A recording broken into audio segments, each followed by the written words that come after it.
அந்த சூரிய கிரகணத்தை வெறும் கண்களால் பார்க்க கூடாது என்பதை வலியுறுத்துகிறார்கள் தானே.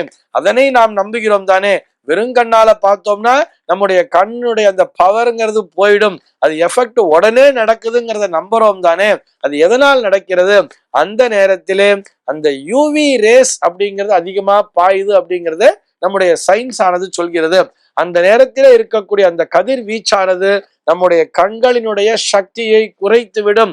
அதனால வெறும் கண்களால் பார்க்க கூடாது, வெறும் கண்களால் பார்த்தோம்னா பார்வை பறி போயிடும் அப்படிங்கிறதெல்லாம் அறிவியலானதே நமக்கு சொல்கிறது தானே. அப்போ அந்த கிரகண காலத்திலே ஏதோ ஒரு தாக்கம் என்கிறது இருக்கிறதுங்கிறத நம்புறோம் தானே. அப்படி இருக்கும் பொழுது உணவருந்தினால் மட்டும் நல்லது நடக்குமா? சாப்பிடக்கூடாதுங்கிறதுனால தானே சொல்லி இருக்காங்கிறதையும் தெரிஞ்சுக்கணும் தானே. ஒரு கிரகணம் என்று வரும் பொழுதே அது சூரிய கிரகணமாக இருந்தாலும் சரி அல்லது சந்திர கிரகணமாக இருந்தாலும் சரி, ஜோதிடவியல் ரீதியாக பார்க்கும் பொழுது சூரியன், சந்திரன், ராகு, கேத்து இவர்களுடைய தொடர்பை வைத்துத்தான் இந்த நேரத்திலே கிரகணம் சம்பவிக்கிறதுன்னே சொல்றார்.